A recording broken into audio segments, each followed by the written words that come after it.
Hey everyone, my name is Danielle. I am a PICU nurse down in Charlotte, North Carolina. Jess asked me to speak to you all about what my hospital is currently doing to keep the staff informed and up to date about all of these COVID announcements and how everybody is staying well informed. So we're doing a couple of different things.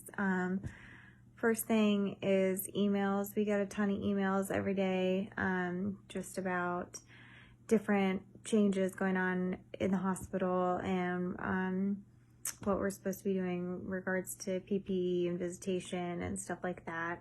So it's important to check your email every single day.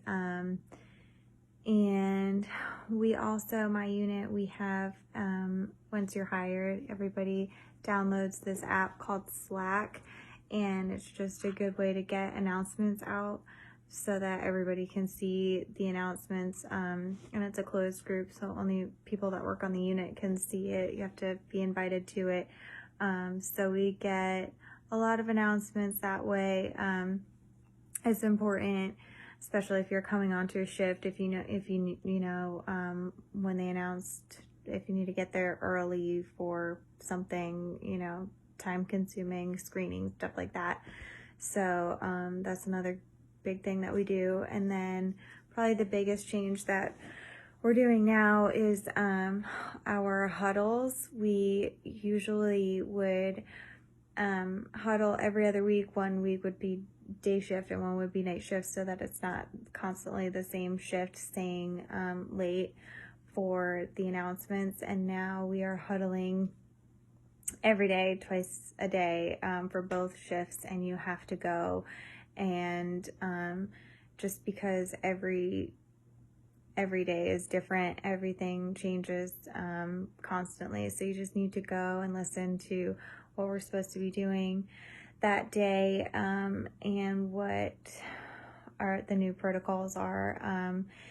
It can be kind of frustrating, especially if you worked the day before and now you're doing something different, because you're wondering if you did something wrong the day before, why is it different now, what changed.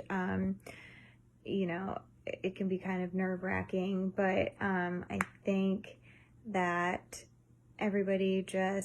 we all just need to be patient with one another. Everybody wants the best for the patient. We want to keep patients safe, but we also want to keep ourselves safe, and we want to keep our families safe and our community safe. So I think we're all just trying to work together to figure out the best way to handle this crisis. And we all just need to be patient with one another, and work together, and know that we will get through this. It will pass, but definitely important to stay up to date with the protocols. So communication is a big thing that we're doing.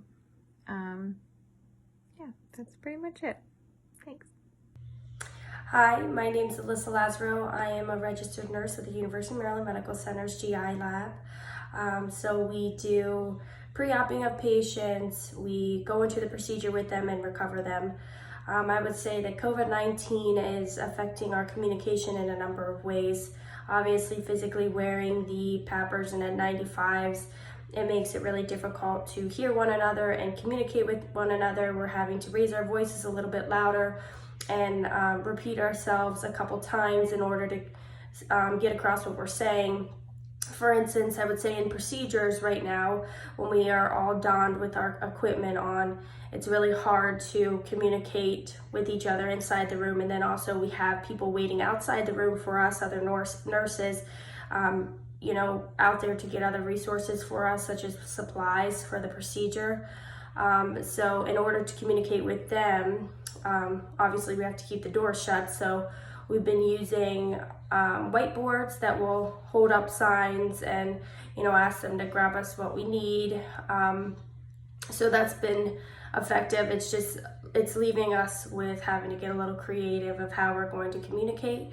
And also, just with everything, everybody's pretty tense, and it's just a lot of people. We all don't know exactly how to deal with everything. The policies and how we're handling everything are changing every single day, so we just have to be able to adapt. So I think for some people it's been very difficult, which causes them to get, a little bit more high strung, and makes the communication a little bit more difficult.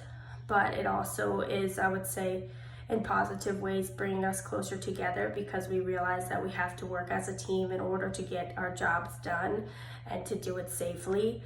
So I would say, it's just affecting us positively and negatively, but all we can do is just continue on. Thank you. Hi, I'm Dr. Deborah Martin, and in my career, communication has been very important. I've been the Director of Professional Practice and Education for the past number of years for a large and small healthcare system, and in that role it was important in regard to standardization of practice of nursing. Also, I have most recently moved into academia and am teaching online, and their communication is extremely important, whether it be verbal in a video format or written communication. And that helps us, especially with this COVID-19 crisis, to be able to communicate with students in a positive way and let them know that we are thinking about them and adjusting rigor around some of the requirements for discussion boards, as an example.